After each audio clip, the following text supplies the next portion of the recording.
Stan walked into the bedroom fully dressed and awake. He got up earlier than any of them to meditate and drink green tea. Kyle and Kenny were still in bed, splayed out in the space vacated by Stan and Cartman. "Hey, wake up," Stan said, bereft of his usual good morning attitude. He jostled Kyle and Kenny's legs. "Come on." The two groaned. Kenny turned to blink at the sunny window. Kyle frowned up at Stan. "What time is it?" Kyle asked. "Fucking early," Kenny huffed. Stan glanced out the door. Retching noises echoed down the hall. "It doesn't matter. Cartman's sick." Kyle sat up, his red curls sticking out all over. He sighed, patting his hair down futilely. "Again?" "This is the third time," Stan said. "I'm surprised he's not laid up demanding soup and sex." Kenny said, standing up. One of Cartman's giant sweaters dropped to his mid-thigh like a nightgown. When he bent to scratch his foot, Stan could see his naked ass and balls. "The lack of exploitation is worrying," Kyle said. "He's hiding something," Kenny surmised. "Do you think it's serious?" Stan asked. Kyle rolled his eyes, unafraid to confront Cartman head-on, and slid out of bed. "I'll go talk to him." "That'll just make him mad," Kenny warned. Kyle shot him a glare. "What? You know it's true." "Well, he's being an idiot." Stan interjected. "Listen." All three paused. The vomiting had stopped and now they could hear muffled crying. "Ah, Jesus," Kenny lamented. Kyle resolutely strode to the bathroom, the other two following a few steps behind. He tried the doorknob, only to find it locked, then knocked sharply. "Cartman, open up." "What's going on?" Nothing." After a moment of sniffling, Cartman's voice took on its usual angry character. "Can't a man have a moment's peace to himself?" Kyle crossed his arms and leaned against the wall, preparing for a long compromise. "You're sick." "So? Last month you only thought you had a cold, and stayed in bed for 4 days. Why are you hiding this?" "I am not hiding anything, Jew." "This is the third morning I've heard you," Stan added. "Well, that's some butt-fucking Buddha concentration you have, huh?" Cartman asked. "I'll kick the door down," Kyle said. "He will," Stan warned. Any further rebuttal was cut off by another bout of retching. Kyle, Stan, and Kenny all traded looks. Kyle's shoulders slouched. He touched the doorknob again. "Cartman, please." Cartman coughed wetly. "I want Kenny," he panted. "Fuck you guys." Kenny grinned, gliding past Stan and Kyle. "Hey, man," he said at the door, "it's me." The lock clicked and he slipped inside so Kyle and Stan saw nothing. Kenny locked the door behind him, partly to piss off Kyle and Stan, and because it would appease Cartman, who was sitting in front of the toilet watery-eyed with Clyde Frog. "He's a mess," Kenny thought. "Hello, Grand Wizard," Kenny said. "Ah, Princess Kenny," Cartman sighed. He flexed his hands in the green fuzzy rug Kyle bought when they first moved in. Sick, pale, and miserable, he smelled like sweat and puke. Kenny wrinkled his nose, but sat on his knees and hugged Cartman anyway. "You're really in for it this time, huh?" he asked, knowingly. Without saying anything, he saw everything, and had trusted into it. This was all kind of funny to him, and he knew it wasn't bad. "I mean, you're not dying." "No," Cartman admitted. "Then what's the matter?" Kenny laid his head against Cartman's shoulder and folded his knees into Cartman's lap. The shirt of Cartman's he was wearing rode up his legs and canted off his shoulder.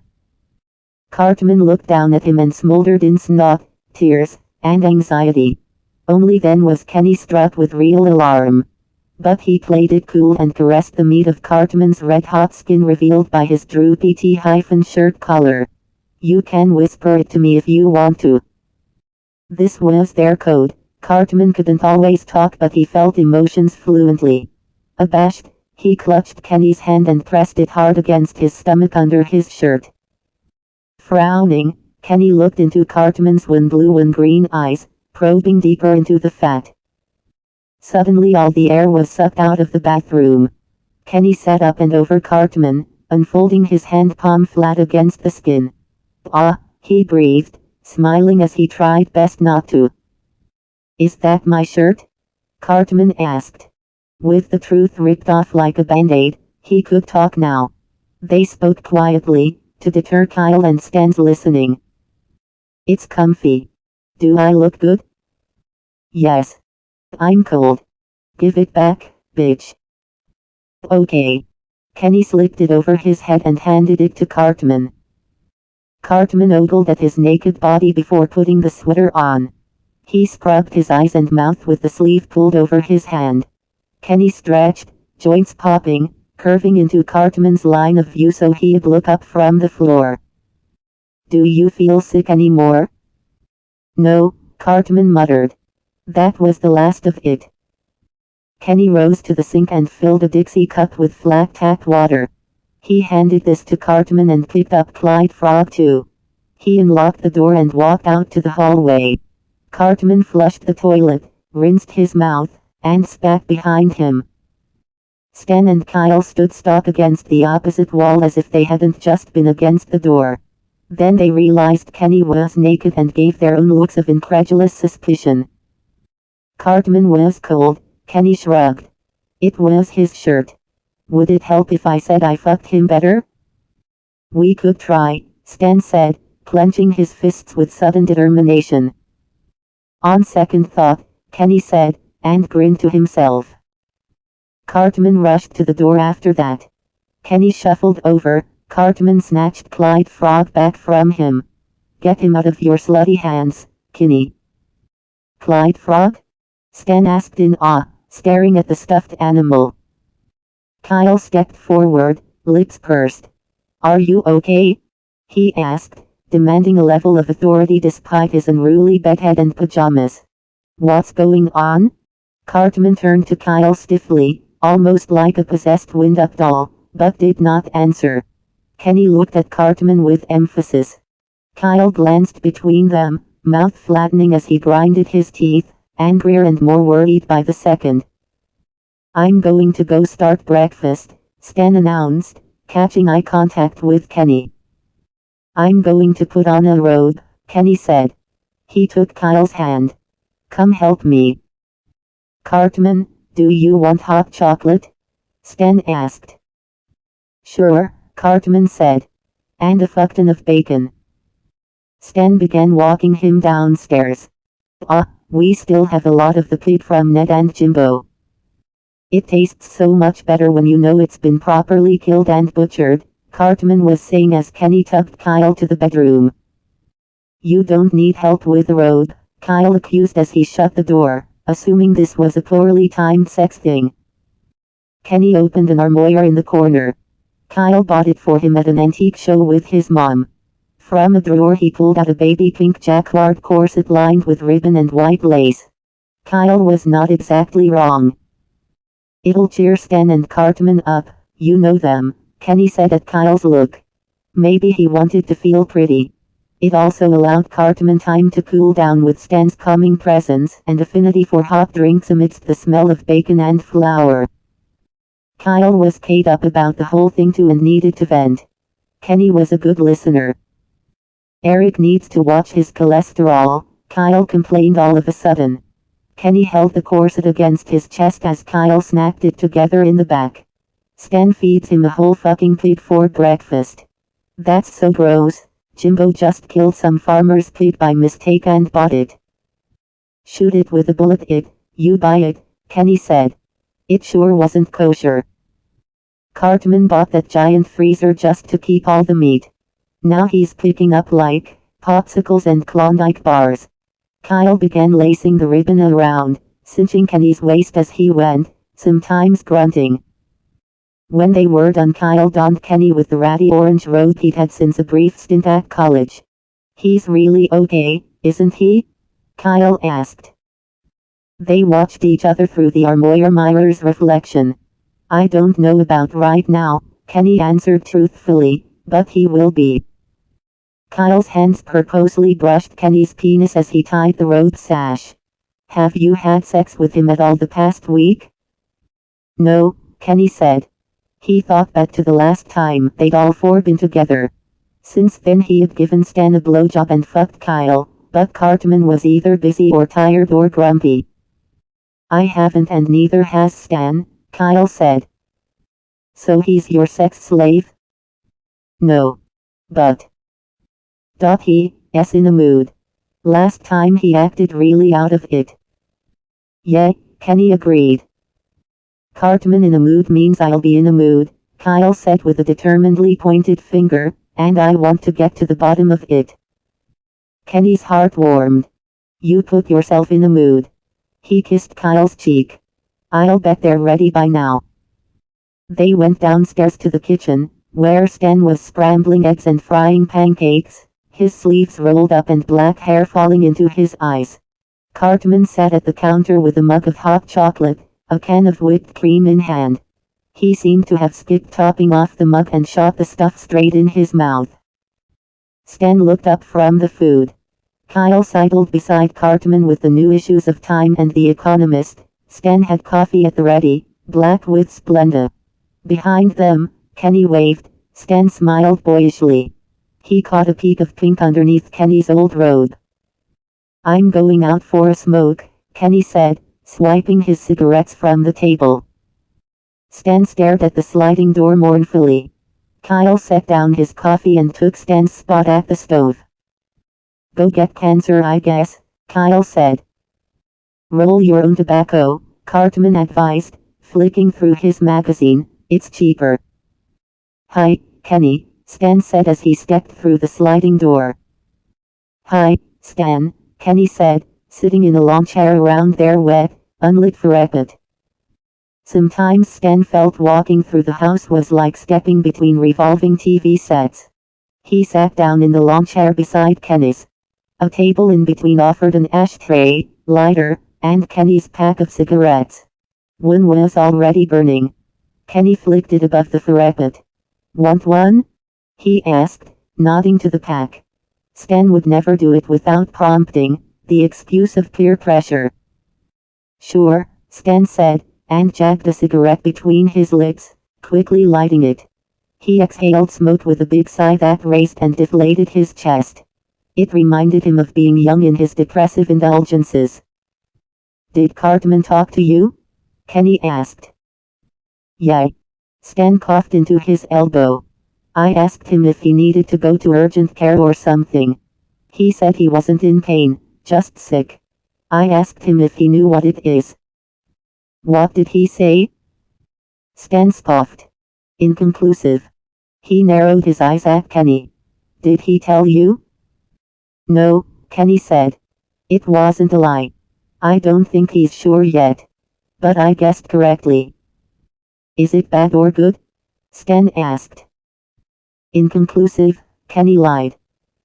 You're such an ass. Stan kicked his legs up and fell further back into the chair. His weight plus inertia sent him toppling up and over to the ground. He burned himself on the forehead with his cigarette in the somersault, scraped his elbow against the veranda. Kenny laughed and laughed himself to death. Kenny? Stan ventured. He paled considerably after clutching Kenny's wrist and found no pulse. Kenny lay limp in the chair, cigarette forever unfinished between his fingers. Stan stepped into the kitchen. Kenny laughed himself to death. At the stove, Kyle flicked a round of bacon over. Grease sizzled up in his face. What? That bastard. Cartman's chair scraped against the tile as he stood. Where are you going? Stan asked. Out, Cartman snapped, throwing his unread Economist back onto the counter. What about breakfast? Kyle demanded. I don't care. The front door slammed shut, followed by ruthless silence. Stan and Kyle stared at each other, alone, Kenny dead and Cartman out. Then there were two, Stan said. Ah, shut up, Kyle moaned. He retrieved 2 huge platters. Help me eat all this. Chapter 2. Stan and Kyle ate all the bacon, eggs, and pancakes until their stomachs bulged and gurgled. Stan hiccuped and pushed his plate away. Kyle, maybe in homage to Cartman, gasped in a sharp breath and finished the rest of Stan's food, as well as his own. Afterward Kyle dropped his knife with a clatter. He patted his tautly stretched navel and belched at a decibel even Cartman or Randy would be jealous of. Dude, Stan said. That hurt, Kyle winced. Stan wanted a cigarette. He looked at Kenny's corpse. Kyle followed his gaze, tuttering softly. Kenny laughed himself to death? He asked. It's not the worst.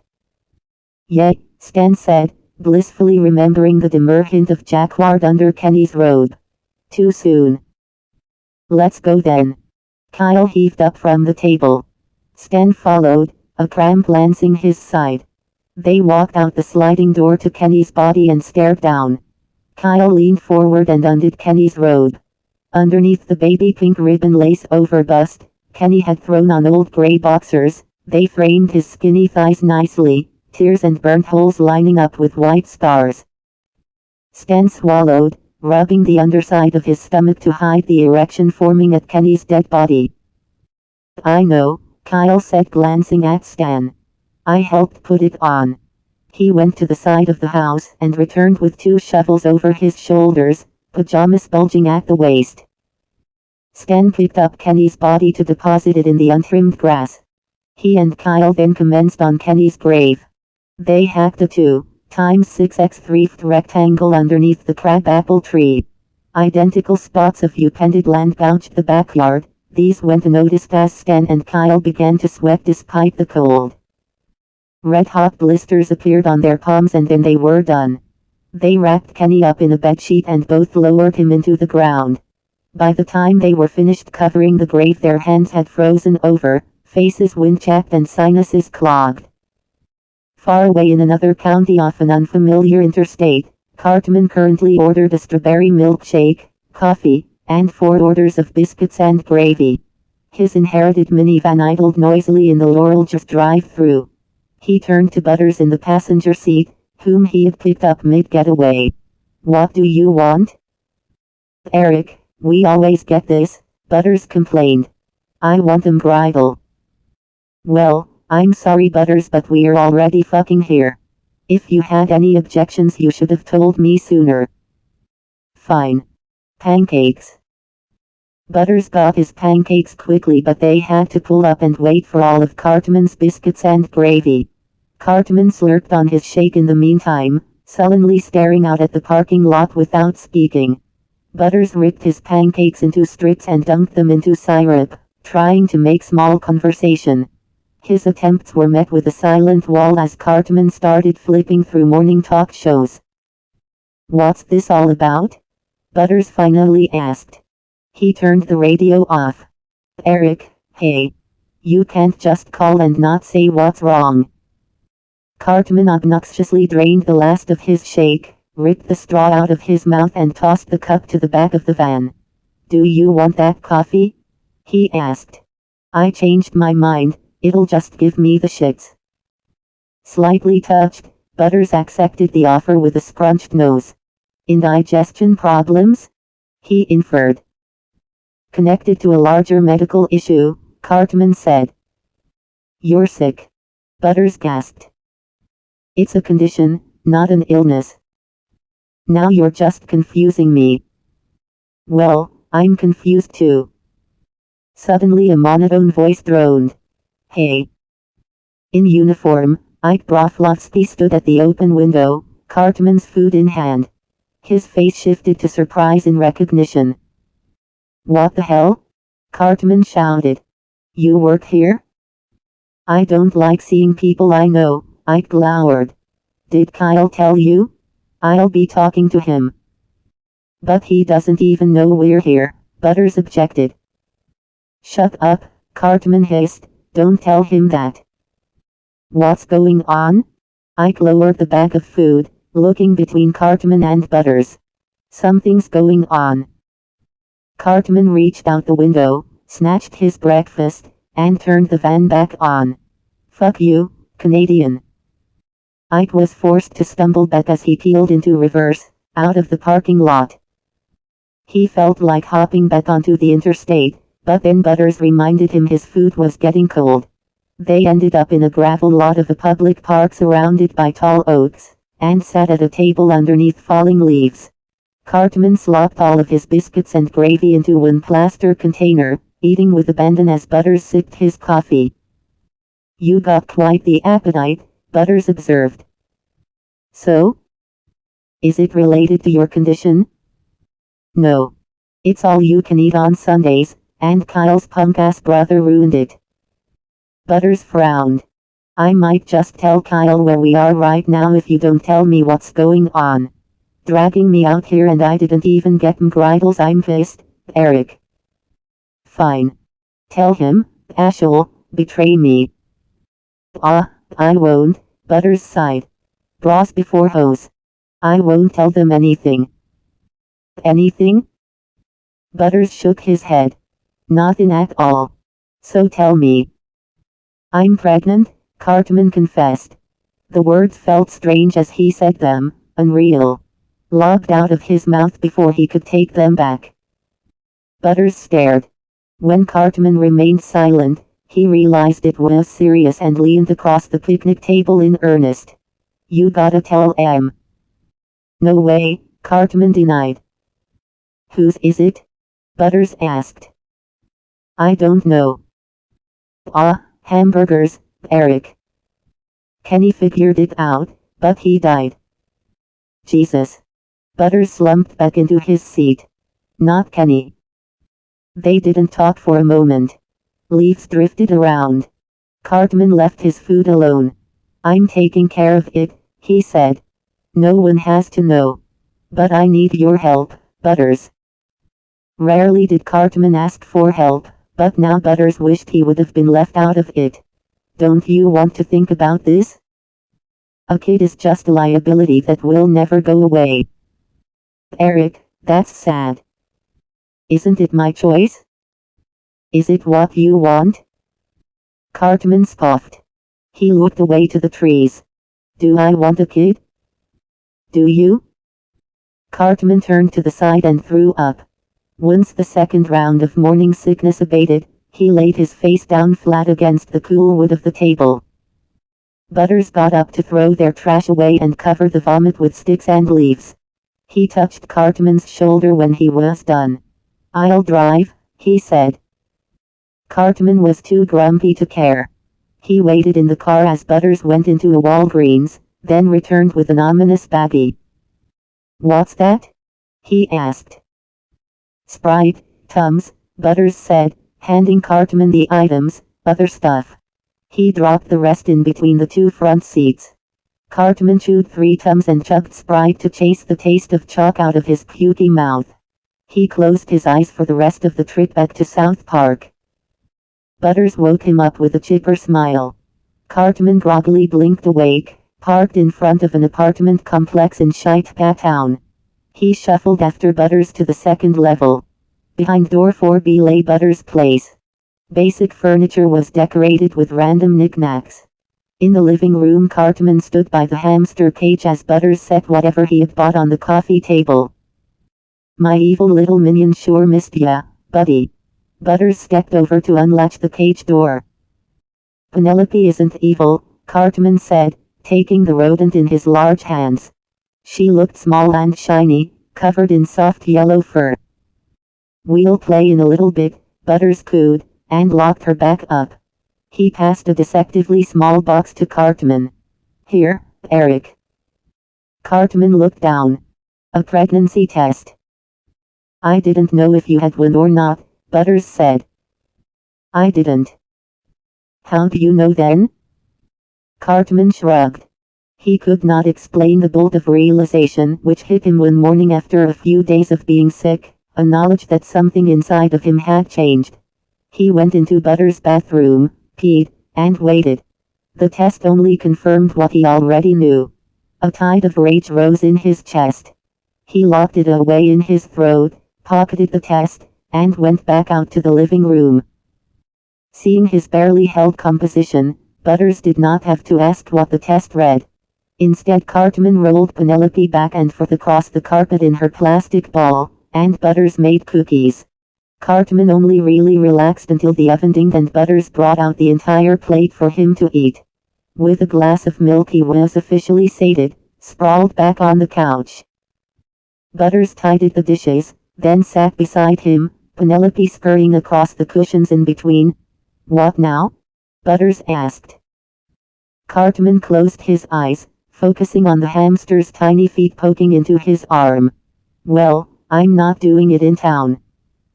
Butters fidgeted with his fists. "Eric, I've been thinking. I can't do this in good conscience to the boys without their knowing." "The boys? They're my hoes, Butters. And you are supposed to be my bro. I thought you'd of all people understand exterminating some shit your hoes fucked up." Butters glared like Cartman was being petulant. "But I communicate with all my girls." "Yeah, with some Stockholm Syndrome shit. Are you a pimp or a cult leader?" "I'm their man." Cartman snorted. "Butters, you aren't a man." "Yes I am. Ask any of my girls." "I don't know if I'd trust the credibility of a hooker." "Your mom's a hooker," Butters said. "And a grandma. You can't take either of those things away." "Don't make me beg," Cartman said. "Do you want me to drive you home? Or I can call Kyle." "Ah, Butters, come on." "You can't stay here," Butters said. "This is a place of business. I am a professional." "A professional jack-off," Cartman snapped. He deposited the hamster, Penelope, onto Butters' lap and stood. "Fuck you. I'm going home." "Fine," Butters shrugged. "Fine. I'll deal with this myself. Like I always do." "Okay," Butters said. Cartman slammed the front door on his way out. Standing on the apartment complex balcony overshot Town out of his own volition, he still felt as if Butters had pushed him out the door. Whatever, Butters was a prick and a pimp and a scoundrel. Cartman passed one of his girls still in her Raisins uniform out in the parking lot. You," he called. She paused to size him up, her sneer more pointed with shadowy makeup and red lips. "What?" "I'm off the clock." "What are you doing here?" he asked. "It's a personal favor." "For who?" "Butters." "What's it to you?" Cartman scowled. "Is Butters a man?" "Yeah. He makes his money and still treats us nice."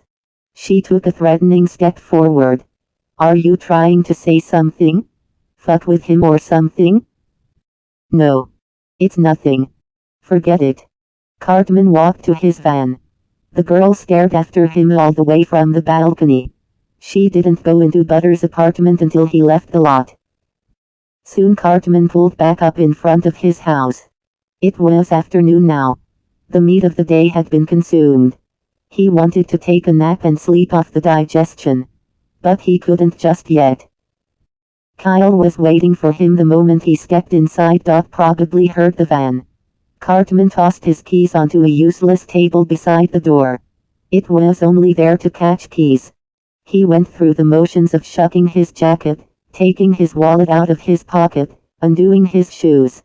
All the while Kyle stared at him expectantly. "What the fuck is it?" Cartman demanded. Kyle crossed his arms. "Ike texted me. He said you're having an affair with Butters." "I wouldn't touch Butters' dick. It's all slimy with his nasty hoe juices." "I know you wouldn't," Kyle said, his demeanor softening with the confirmation of Cartman's loyalty. "But why do you have to drive all the way out there? With him?" Kyle swallowed. "Why not stay with us?" "I don't know," Cartman lied. "You can't just tell us what's wrong." "Kenny knew." "Kenny's dead." "Well, I'm taking care of it. So just forget it." Kyle stepped forward, slanted his lips against Cartman's. Suddenly, Another pair of arms wrapped Cartman from behind. Muscular and scented with incense, it was Stan. Cartman pressed back against his barrel chest as Kyle kissed him harder. He'd been avoiding physical contact, feeling like a sock puppet manned by a parasite in his own body. He never knew how badly he needed this kind of thing until he had a dry spell. A hand moved lower, not in the direction Cartman preferred. Fingers slipped into his pocket, around the stupid pregnancy test Cartman couldn't throw away. Cartman angrily pushed Kyle away and sat at the base of the stairs. Unoffended, Kyle implored Stan. "What is it?" Stan's face blanched and his hands shook. He blinked and looked up at Cartman. "Really?" Kyle huffed and took the test out of Stan's hand. "What? A pregnancy test?" Kyle furrowed his brow. "Who's pregnant? One of Butter's prostitutes or something?" No, dude." Kyle turned to Stan's shaken voice, then looked back at Cartman. He gasped. "No way." "I'm getting a shock vac, so don't worry," Cartman assured. "What's that supposed to mean?" Stan asked worriedly. "Like an abortion?" "Cartman, you can't do that." Kyle slapped Stan up the head. "Shut up." "I do what I want," Cartman protested. But it sounded lackluster. He sighed. "I just want to go to bed." Kyle nodded. He and Stan watched Cartman escape upstairs with resignation. Chapter 3.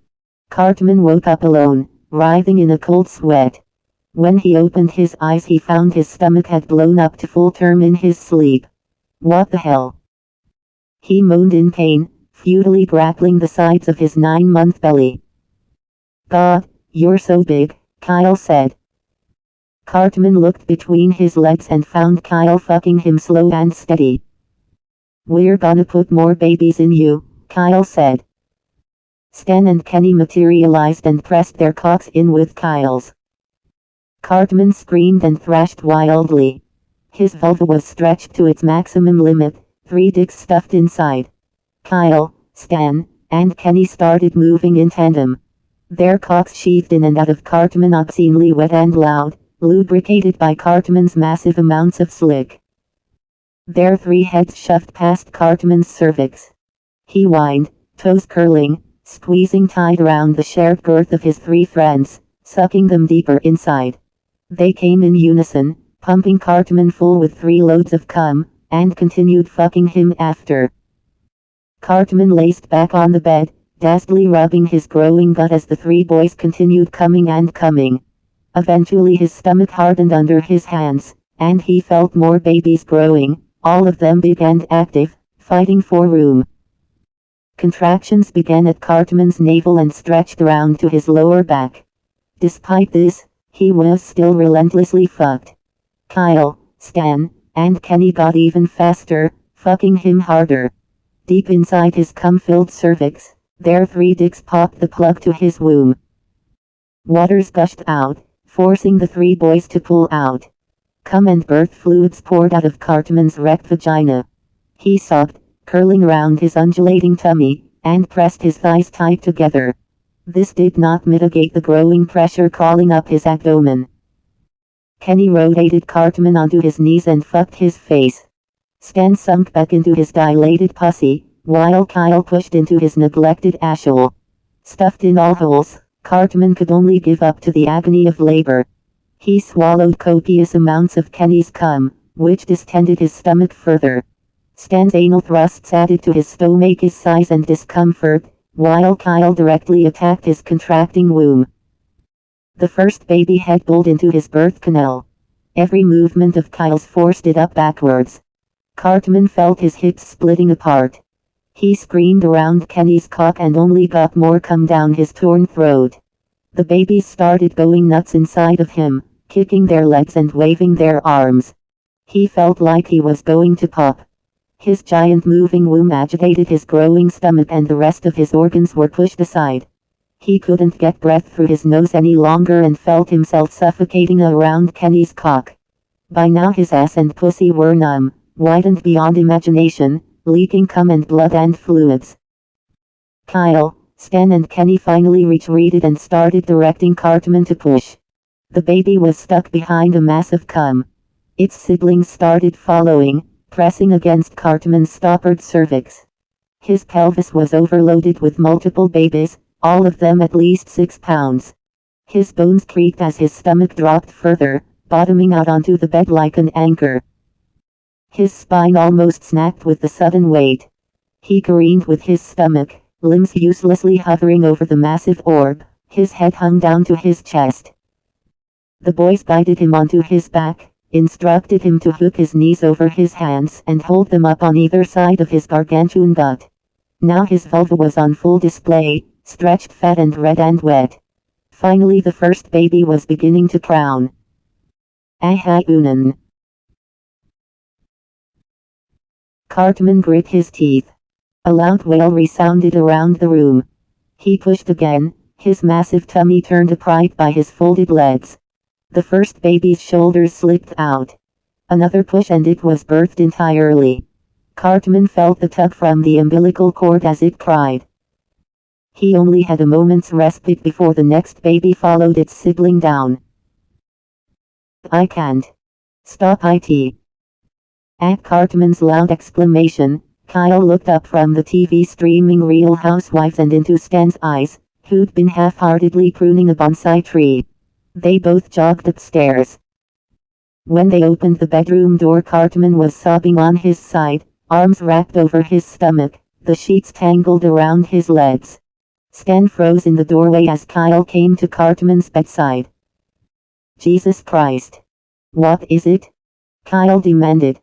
Does it hurt? Are you okay? Eric.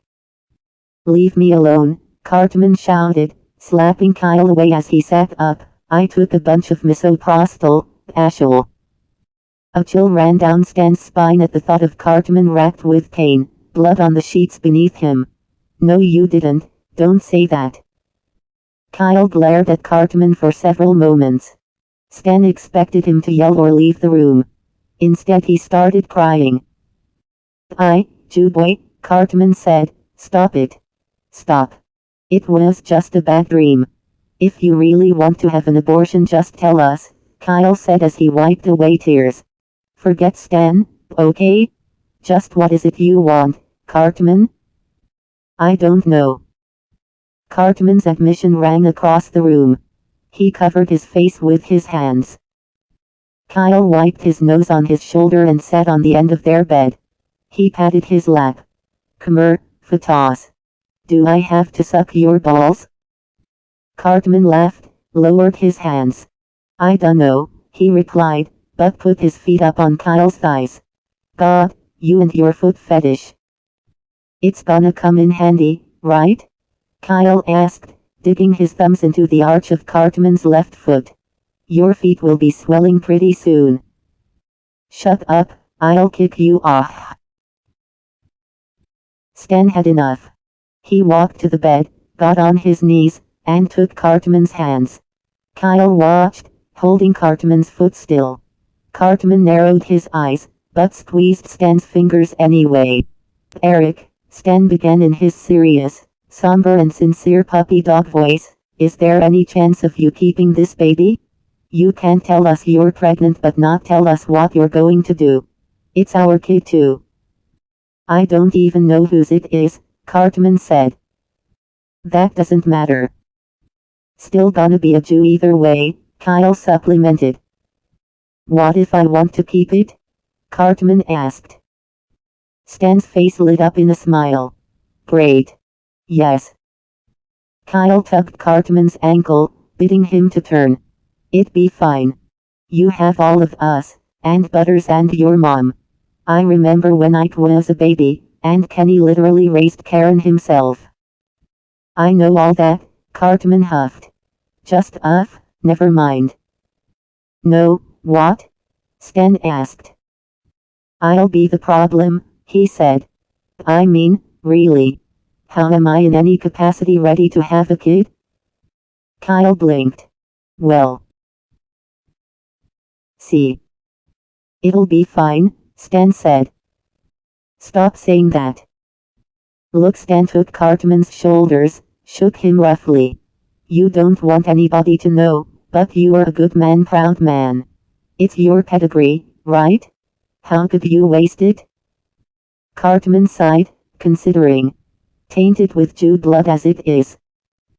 Ow. Kyle pinched his ankle. That's like a 30% chance. The odds are in my favor, Cartman conceded. They really are, Stan insisted, and kissed Cartman's knuckles. At that moment, someone came running into the room. Kenny? Kyle gasped. What's going on? Kenny stood in the middle of the rooms, hands on his knees. He was in no robe or jacquard corset. Instead he wore his usual parka ensemble. Once he recovered his breath he straightened and pushed his hood down. That baby. Is the Antichrist.